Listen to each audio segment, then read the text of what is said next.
अस्सलाम वालेकुम। हम लोग फोर्थ ईयर इकोनॉमिक्स के चैप्टर नंबर 1 स्टार्ट करने लगे हैं, जो कि है कौमी आमदनी। और इसके पैमाइश थर्ड ईयर में जब हम लोगों ने इकोनॉमिक्स पढ़ी थी तो उसमें हमने इकोनॉमिक्स की टाइप्स पढ़ी थी। उसमें जो हमारी टाइप थी वो इस्बाती मुआशियात यानी नॉर्मेटिव इकोनॉमिक्स। उसमें इसके दो टाइप्स पढ़ी थी, माइक्रो इकोनॉमिक्स और macroeconomics. Microeconomics economy के स्मॉल यूनिट्स को डिस्कस करती है, जिसमें consumer, producer, firm, supply, demand, price etcetera इन चीज़ों को डिस्कस किया जाता है। और ये बात हम फ़र्ज़ कर दी जाती थी कि जो इकॉनमी है वो फुल एम्प्लॉयमेंट लेवल पर ही रहेगी। लेकिन 1930 के इकोनॉमिक रिसेशन के बाद इस बात की ज़रूरत महसूस की गई कि इकॉनमी के इंटरनेशनल लेवल पर इसके प्रॉब्लम्स को डिस्कस किया, जिसमें national income, employment, savings, investment वगैरह जो है शामिल है।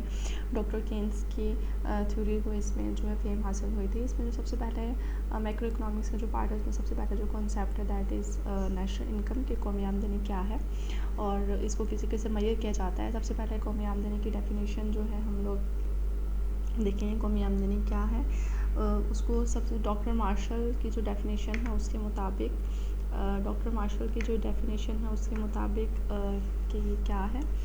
डॉक्टर मार्शल के मुताबिक अशरफ खिदमत की वो खास मिदा जो किसी मुल्क के लोग अपने सरमाए और कुदरती वसाइल से इसको काम में लाते हैं, कुदरती वसाइल को इस्तेमाल में लाते हैं, उनको अरसा में पैदा करते हैं, कौमी आमदनी कहलाती है। Aggregate of goods and services produced in a country in a fix period of time which is generally is known as national income.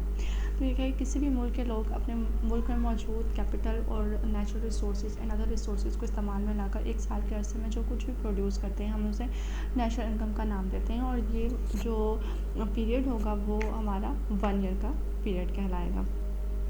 इसके अलावा जो है इसके अलावा कौमी आमदनी में आप जो है किसी भी मुल्क के ज़रूरी फसलें भी शामिल हो जाएंगी, मसनूआत, मादनियात, जंगलात, हैवानात, यानी डिफरेंट डिपार्टमेंट से जो भी हमें प्रोडक्शन हासिल होगी वो तमाम जो है इसमें शामिल होगी।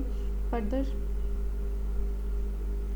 इसके अलावा खदमात से अंजाम देने वाले सर्विसेज जो प्रोवाइड करते हैं इदारे, जो उसमें बैंक्स आ जाते हैं, ट्रांसपोर्टेशन के डिपार्टमेंट्स आ जाते हैं, उनके प्रॉफिट्स इसमें शामिल होते हैं। और खदमात से अंजाम देने वाले अफराद जैसे कि डॉक्टर, वकील, जज वगैरह इसमें शामिल हैं, उनकी इनकम भी इसमें शामिल होती है। तमाम को जब ऐड करने जाता है तो हमें एक नेशनल इनकम का फिगर हासिल हो जाता है।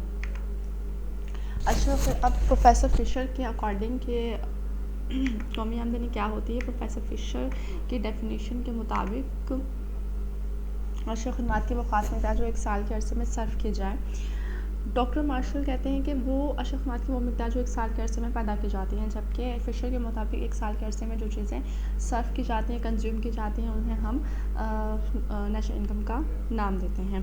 तो इसमें डिफरेंट डेफिनेशंस मौजूद हैं और इन तमाम डेफिनेशंस को लेते हुए जो एक कॉम्प्रिहेंसिव डेफिनेशन दी गई है वो है हमारे पास, वो यहाँ लिखी हुई है। जैसे कि इससे मुराद ऐसी अशरफ खिदमत के बहाव की मालियत दी जाती है जो किसी मुल्क में एक साल के अरसे में पैदा की गई हों, बशर्ते ये कि इसमें से सरमाए की फरसूदगी का अलाउंस और बिलवासा टैक्स मिन्हा कर दिया जाए। यानी कि बहाव की मालियत से मुराद है कि अशरफ खिदमत जो प्रोड्यूस की गई हैं वो उस ईयर की मार्केट वैल्यू जो उसमें मौजूद है उनके मुताबिक उनकी वैल्यू ली जाती है, उनको बाज़ारी कीमत के लिहाज से उनके मालियत का अंदाज़ा लगाया जाता है और फिर उन चीज़ों को जमा कर लिया उनकी मालियत को जमा कर लिया जाता है। और इसमें एक बात की गई है कि सिर्फ सरमाए की फरसूदगी का अलाउंस और बिलवासा टैक्स मिन्हा कर दिए जाते हैं। तो ये इंपॉर्टेंट है कि हम मालूम है कि सरमाए की फरसूदगी का अलाउंस क्या होता है। इसे डेप्रिसिएशन अलाउंस कहते हैं कि जब भी मशीनों की मुरम्मत के लिए, उनके वेयर एंड टेयर के लिए हमें कुछ रकम जो है खर्च करनी पड़ती है। अगर हम अपनी मशीनों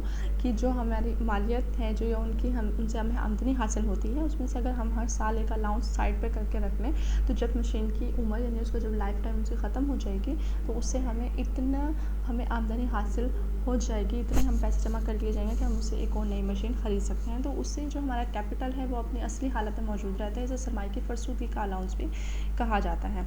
इसके अलावा बिलवास्ता टैक्स भी हम नेशनल इनकम में शामिल नहीं करते, वो माइनस कर दिए जाते हैं। तो टैक्स दो किस्म के होते हैं, एक हमारे पास डायरेक्ट टैक्स होता है और एक इनडायरेक्ट टैक्स होता है। इनडायरेक्ट टैक्स इसमें शामिल नहीं किया जाता। इनडायरेक्ट टैक्स क्या होता है, जो जिसमें टैक्स का बर्डन आप किसी दूसरे पर्सन पर ट्रांसफ़र कर सकते हैं। इसमें सेल्स टैक्स शामिल है, इसमें इंपोर्ट एक्सपोर्ट ड्यूटीज़ शामिल है, इस जो अप्लाई किसी और पर होता है लेकिन वो इसका बर्डन किसी और पर ट्रांसफ़र कर देता है, इसे हम इनडायरेक्ट टैक्स कहते हैं। तो वो भी इसमें शामिल नहीं किया जाता। नेशनल इनकम के डिफरेंट कॉन्सेप्ट्स हैं, जिसमें ग्रॉस नेशनल प्रोडक्ट शामिल है, नेट नेशनल प्रोडक्ट शामिल है, ग्रॉस डोमेस्टिक प्रोडक्ट शामिल है, नेट नेशनल इनकम शामिल है, पर्सनल इनकम शामिल है, डिस्पोजेबल पर्सनल इनकम शामिल है। तो सबसे पहले आज हम पढ़ेंगे gross national product. Gross national product क्या होती है, इसमें इसको कैसे मेजर किया जाता है। तो ग्रॉस नेशनल प्रोडक्ट यही अशरफ खिदमात का मजमूआ जो किसी मुल्क के लोग एक साल के अरसे पैदा करते हैं, इसे हम खाम कौन पैदावार या मुरक्कब कौन पैदावार करते हैं। इसे एक साल के अरसे में ज़रूरी पैदावार भी शामिल है, सनती पैदावार भी शामिल है, और डिफरेंट डिपार्टमेंट से जो पैदावार हमें हासिल होते हैं वो इसमें शामिल कर ली जाती है। जो सर्विसेज प्रोवाइड करते हैं अफराद जो हैं, जिसमें हम डॉक्टर्स हैं, इसमें टीचर्स भी हैं, इसमें लॉयर्स भी हैं, इसमें डिफरेंट गवर्नमेंट एम्प्लॉयज़ भी शामिल हैं, उन सबकी साल भर की जो आमदनी होती है वो इसमें शामिल कर ली जाती है। और खिदमत से अंजाम देने वाले इदारे जो होते हैं उसमें आपके इंश्योरेंस कंपनीज हैं, बैंक्स हैं, ट्रांसपोर्टेशन के डिपार्टमेंट्स हैं, कंपनीज़ हैं, उनकी जो आमदनी या उनके प्रॉफिट्स हैं वो भी इसमें ऐड कर लिए जाते हैं। इसमें जो मोस्ट इम्पॉर्टेंट बात है वो ये होती है कि जो करंट ईयर है उसी में जो कुछ हमें हासिल हो रहा है वही इसमें शामिल किया जाता है। इसमें प्रीवियस ईयर की वैल्यू को शामिल नहीं किया जाता, उनकी इनकम को शामिल नहीं किया जाता। अगर पिछले साल की कुछ चीज़ें बनी हुई रखी हैं वो रखी तो वो इस साल शामिल नहीं की जाएंगी।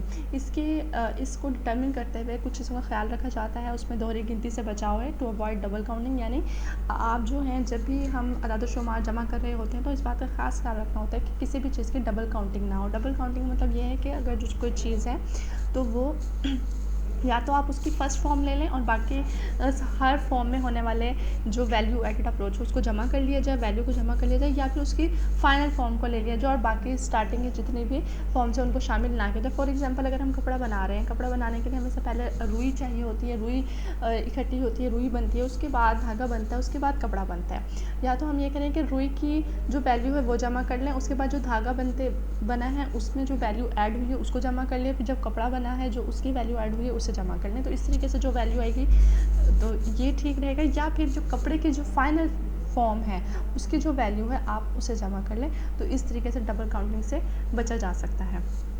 तो ये दोहरी गिनती से बचाव है। इसके अलावा ज़ाती इस्तेमाल में आने वाली अशिया, ज़ाती इस्तेमाल में आने वाली अशिया से मुराद यानी कि वो अशिया जो आपके ज़ाती इस्तेमाल में आती हैं वो ग्रॉस नेशनल प्रोडक्ट में शामिल नहीं होती। अगर तो आपकी एक ज़ाती कार है तो उसकी शामिल नहीं होगी, लेकिन अगर आप उस ज़ाती कार को टैक्सी के तौर पर चलाते हैं तो फिर उससे आप अपनी इनकम हासिल करते हैं तो वो नेशनल इनकम में शामिल होगी। ज़ख़ीरा अंदोज़ी, स्मगलिंग या आमदनी के बारे में गलत अदाद शुमार फ़राहम करना। कुछ लोग अपनी आमदनी सही से नहीं बताते हैं और कुछ अशिया स्मगल हो जाते हैं तो वो भी नेशनल इनकम में शामिल होने से रह जाती हैं। तो इससे आदाद शुमार जो हम हमारी काउंटिंग कर रहे होते हैं हम नेशनल इनकम की वो गलत हो जाती है।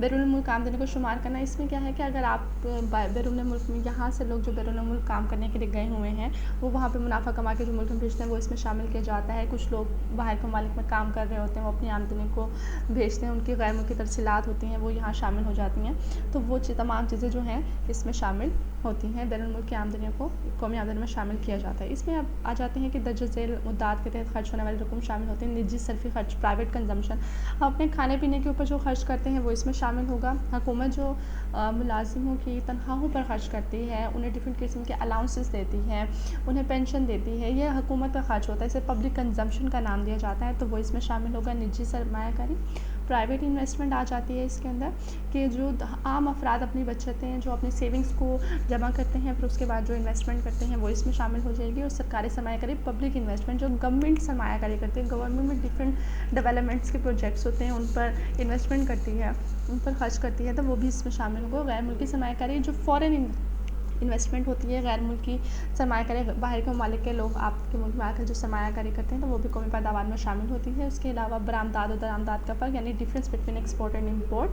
हमारे जो एक्सपोर्ट की वैल्यू होगी उसमें से अगर हम अपनी इम्पोर्ट्स की वैल्यू को माइनस कर दें तो उससे जो हमें बैलेंस ऑफ ट्रेड के जो हमें सरप्लस हासिल होगा वो इसमें शामिल किया जाता है। अगर तो हमारी एक्सपोर्ट ज़्यादा होंगे और इंपोर्ट कम होंगे तो उससे हमें एक सरप्लस पेमेंट हासिल हो जाएगी, तो वो इसमें शामिल हो जाएगी। और अगर हमारी जो एक्सपोर्ट कम होंगी और इंपोर्ट ज़्यादा होंगी तो वो हम सरप्लस लेंगे, वो हमारा डेफिसिट कहलाता है। इसके अलावा इस तरीके से इसकी जो एक इक्वेशन बनती है वो है खाम कोई पैदावार बराबर होती है सर्फ जमा सरमायाकारी जमा हुकूमती खर्च